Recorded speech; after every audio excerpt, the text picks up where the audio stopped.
Hello, everyone, and welcome to another wonderful day of chemistry. So today we're going to be finishing up our unit on gases by looking at how gases participate in reactions. So this brings us back to our good old friend, stoichiometry.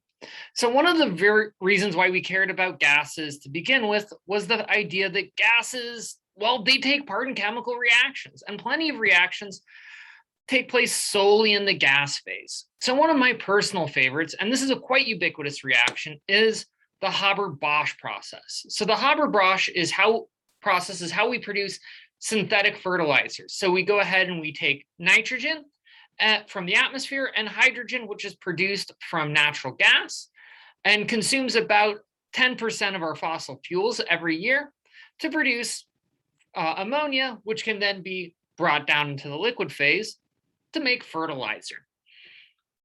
So in order to try and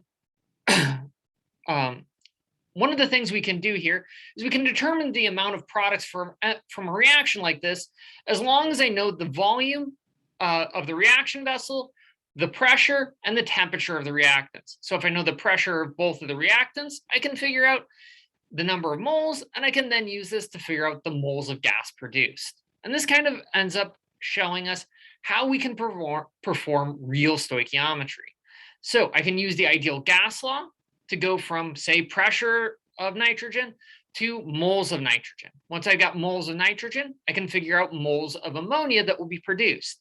Once I have moles of ammonia, I can figure out what pressure of ammonia would be produced, or if I keep the thing at 1 bar, what volume of container would fill up, as long as you know the temperature of the system. So this gives us a lot of power for converting species, for figuring out exactly how much of a product I can generate or how much reactant it will require. So one of the typically this is done either by having a gas under a known pressure and you need to determine its volume, or you know the volume of the reaction vessel and you need to figure out how pressurized or how concentrated the sample will become.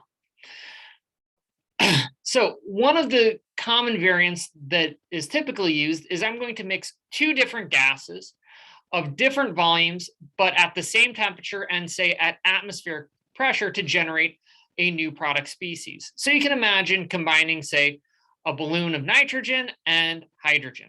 So in this case, what we're going to do is instead of using molar ratios, you can essentially shortcut the system by using volume ratios instead. And this might seem a little bit weird, but we can demonstrate that it works by showing that a molar ratio will be the same as a volume ratio, again, as long as they have the same pressure and temperature. We can do this by plugging in the ideal gas law for both A and B. And when we do this, well, as long as they share the same pressure, temperature, and they will share the same gas constant for sure, then a ratio of moles is going to be the same thing as a ratio of volumes. And using this, we can say, determine that 1 liter of nitrogen should generate 2 liters of ammonia. Again, under a uniform pressure. However, one of the other things we tend to care about is solids. Solids and liquids often end up reacting to produce gaseous products. And this is one of the easiest ways to monitor a reaction. And they often end up generating very relevant chemical species. So one classic example that's being explored for energy storage is called water splitting. So you can use electricity, often produced from a renewable fuel source, such as hydroelectricity or wind power, to split water into hydrogen and oxygen. Now, one of the very useful things about doing this with electricity is you tend to generate hydrogen in one location and oxygen in another. And we'll talk more about the details of that next semester. But using this, you can generate a system of pure hydrogen. And if you know exact mass of water that came in, you can figure out what volume of gas would be produced. So, for example, let's try and figure out how much what volume of hydrogen would be generated from 1 kilogram of water at 25 degrees C and 1 atmosphere. So in order to do this, we'll more or less use stoichiometry. So first thing we need to do is go from mass to moles.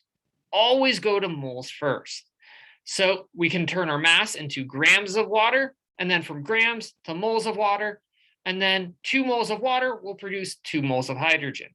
And then we know exactly how much hydrogen we produced. You can do a very similar process to determine the moles of oxygen produced. So then once I have moles of hydrogen, I can use the ideal gas law. I know the moles of hydrogen, and I know its pressure, 1 atmosphere, and its temperature, room temperature, or 298 degrees C. So, or 298 degrees Kelvin. So plugging this in, it turns out you would generate just over 1,300 liters of hydrogen. And this has actually become one of the limiting things of developing a hydrogen economy. You can't go shipping around hydrogen, hydrogen at one pressure. So we have to find ways to increase the pressure of hydrogen or to significantly decrease the temperature to make it much more concentrated and a lot easier to move around a reasonable amount of reasonable mass of hydrogen. So we can do these problems for any sort of reaction that includes any number of phases of systems. And so if we're looking at a universal way of trying to do stoichiometry, the important thing to remember is to be able to convert from moles of reactant to product or product to reactant, you're always going to need a balanced chemical equation. However, the moles can be phrased in any number of ways. You could know, say, the mass of one substance, at which point you're going to need to use molar mass to convert to moles or back. Similarly, as we've seen before, you could use molarity to go from moles to liters or liters to moles. However, now we know how to deal with not just a solid or a liquid, but also a gas. So I could give you the pressure of a gas, pressure, volume, and temperature, and then you can determine the moles. Or on the converse side, you can figure out how many moles of gas are produced. And then if you know the temperature and pressure, you can determine the volume. Or if you know the temperature and the volume, you can produce the pressure. So this allows a fairly universal way to approach the stoichiometry of any sort of chemical system, be it solid, liquid, or gas. So next time, we're going to be looking at the stability and favorability of reactions by going into thermodynamics. Until then, take care.